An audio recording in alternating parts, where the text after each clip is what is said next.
pag-usapan natin mga ka-eksena, yung naging karamdaman ni Pangulong Bongbong Marcos. Okay ba yun? Okay. Kasi, nung nagkaroon at nadala sa ospital si Pangulong Bongbong Marcos, mga ka-eksena,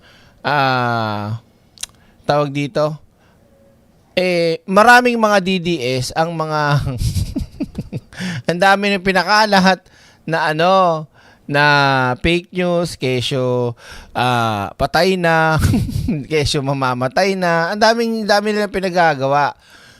Lalo na doon sa sinasabing sakit ni Pangulong Bongbong Marcos. Ngayon, saan na ba yun? Wait lang, nawala pa yung pinanood ko Saan yung history ko? Wait lang. Wait. Saan na yun? Yan, wait lang po Nawala tuloy. Ano nga ba yung naging karamdaman ni, wait lang ni Pangulong Bongbong Marcos?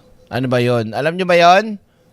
Papakita ko sa inyo para yung iba nating mga kababayan alam kung ano ba yon. Ito. Para maunawaan natin lahat. Okay? Kasi, ang lakas din mga asar ni Pangulong Bongbong Marcos, no? Boom! Ito. Pasok. Mga kapatid, isa ka ba sa mga na-curious sa sakit na tumama kay Pangulong Bongbong Marcos? Diverticulitis. Yan.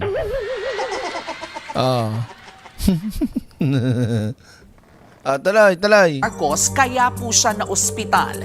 Pag-usapan po natin ang diverticulitis. Isa po yung kondisyon sa bituka. May nabubuo kasing maliliit na parang bulsa sa loob ng colon. Ano yan? Power bank ba yan? Ano power bank dire? Istaka ng mga pagkain para di ka nagugutom. Hindi, joke lang. Delikado rin naman yan. Na tinatawag na diverticula. Kapag ang mga bulsa na ito ay namaga o na-impeksyon, doon po nagsisimula ang diverticulitis. Pero ito po hindi lahat ng may diverticula ay may diverticulitis. Kapag may bulsa pero walang impeksyon, ang tawag po doon ay diverticulosis. Nakakasabay pa ba kayo mga kapatid? Oo naman, talino ko nakakasabay ako dyan. Okay?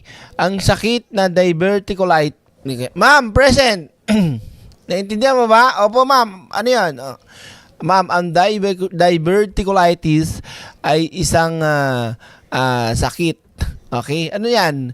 Yan po ay yung pagkakaroon ng bulsa sa bituka na may infection. At kapag naman po ang bituka na may bulsa ay walang infection, ay divertikineme. I-recap po natin. Diverticula, ibig sabihin, 'di ba? Diverticulitis, yung may bulsa sa bituka na may infection. Diverticula, yung bulsa lang pero walang infection. Ang galing ko, 'di ba?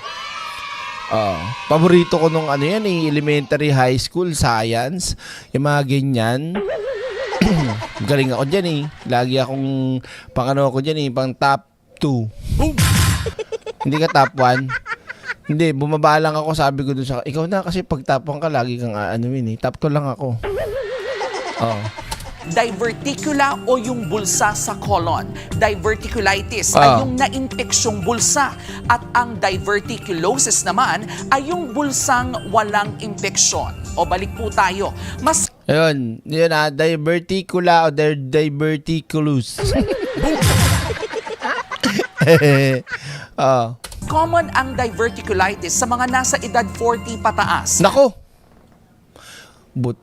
Wala pa ako niyan. Pero ngayon, pati po mas bata, naaapektuhan na rin yan. Bakit? Malaki ang kinalaman ng lifestyle. Kulang po sa fiber, kulang sa tubig, sobra sa processed food at... Nako! Sa tubig mahina ako. Sa fiber malakas ako. Malagi ako may pineapple juice Bakit, Direk? High blood. High blood. Kaya pag nag-grocery, meron kaming isang pack ng pineapple juice na nasa lata. Para pagtapos, inom-inom lang. Tapos, mahilig kami sa processed food. Kasi madali.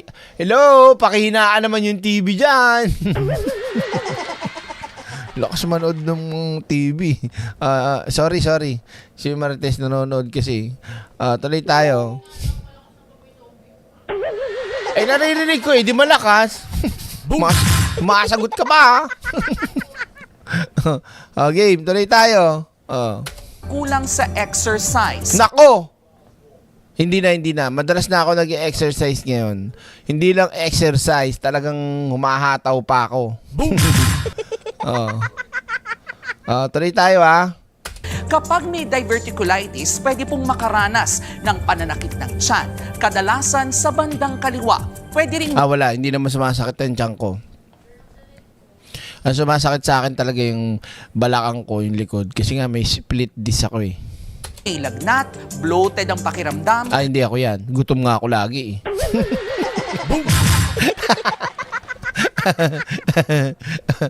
Salbahe. nasusuka at may pagbabago sa pagdumi. Wala ko niyan. Alam niyo po ba, dati pinaniniwala ang bawal ang mani, popcorn at mga buto-buto. Fake news siya, mali yan. Good pa nga yan Pero ayon sa mas bagong pag-aaral, walang malinaw na ebidensya na ang mga yan ang direktang sanhi. Mas mahalaga pa rin ang overall diet at healthy lifestyle. At kung usapang prevention, simple pero powerful ang mga hakbang.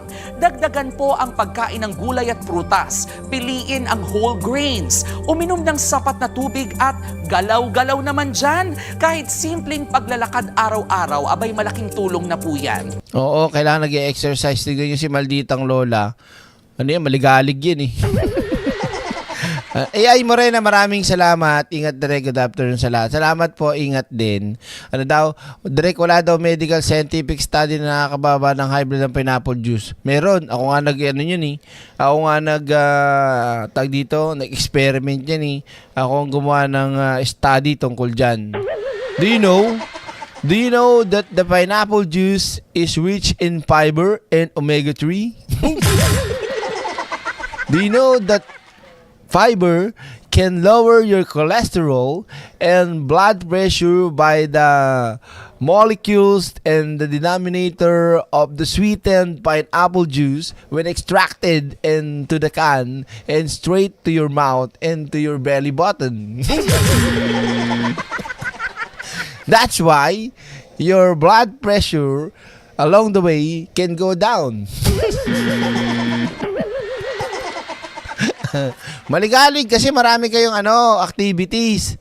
Kumbaga pagka lakad, tapos sayaw, tapos kung ano-anong mga pinagagawa nyo, hahardin pa kayo. Yan.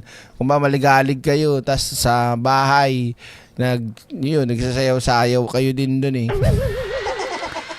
Ba't kayo natatawa? Game. Thank you, AI Morena. Tuloy tayo. Mag-exercise kasi kayo. Ito pang mahalaga. Kapag usapang kalusugan, huwag pong manghula o mag-assume. Dapat legit ang impormasyon. Dahil ang kalusugan, gaya po ng K-alaman, ay K-yamanan. Yan maliwanag mga ka-eksena Meat lang yung pineapple juice Anong meat? Hindi totoo yun. Ako nagsasabi, Spi. Hindi ka ba naniniwala sa akin? Gusto mo ba na isabihin ko sa'yo ang history ng pineapple kung bakit nakakababa ng high blood yan? Ha? Boom! Mamaya. Okay? Ngayon, punta naman natin endorsing ng Del Monte, baka naman. Ngayon, puntahan natin ngayon si Pangulong Bongbong Marcos, mga ka-eksena. Bakit? Tingnan natin kung paano mang-asar. Yan. Game. Ito na. Sir, good afternoon.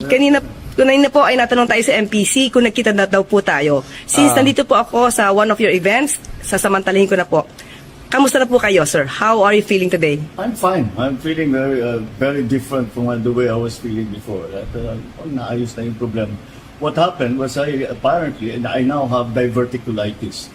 It's a common complaint amongst apparently people who are heavily stressed and people who are, I have to admit, Sasabihin ng mga DDS, stress. Anong stress? Sa tingin niyo ba yung trabaho ng presidente hindi nakaka-stress? 'Di ba? Bobo talaga ng mga DDS. Sabi, ano na stress? Ba't may stress yan? Wala daw ginagawa. Wow. Hiyang-hiya naman talaga ako sa utak ng mga DDS. 'Di ba? Ay nako. Ay kalooy talaga. Oo, wait lang. Alisin natin 'yan. Wait lang Saan ba 'yun? Growing old. Overwork kayo, sir eh. Di ba sinabi ng doktor na hinay-hinay muna? No? Well, yeah, of course, lagi naman sinasabi ng doktor sa akin yun. Pero paano mo naman gagawin yun? Ang dami trabaho. So, sir, ano mensahe niyo doon sa mga taong nais na kayo mawala sa pwesto? Huwag kayo muna masyado ma-excited dahil it's not a life-threatening condition. So, sir, Huwag muna ma-excited. Masyado excited kasi. 'Di ba? wala kaming dapat ipag-alala? Wala. Huwag kayo mag-alala. I'm, the rumors of my death are highly exaggerated. 'Di ba? Grabe kasi. Grabe kasi yung mga pakalat ng mga DDS eh. Baka mamaya sa inyo bumalik yan. Kakasabi nyo ng kakasabi nyo. Sige, 'di ba? Ba naman to? Dami mga ano naman ito? O yan, tuloy. Overwork din ata si Buday sa tupad. Okay? So, mga kaiksena, yun ang naging ni Pangulong Bongbong Marcos, diverticulitis. But, okay na at buhay na buhay si Pangulong Bongbong Marcos. So, huwag kayong mag-alala. At, syempre, ano pa ba? Ayun, ito. Biruin nyo mga ka-eksena, dami pa ang ginagawa ngayon ni Pangulong Bongbong Marcos pagkatapos magkasakit eh. Hataw pa rin eh. Kumbaga, walang pakialam eh. Hindi, trabaho tayo. Si Sarah. Ayun, nagpupulot lang ng basura.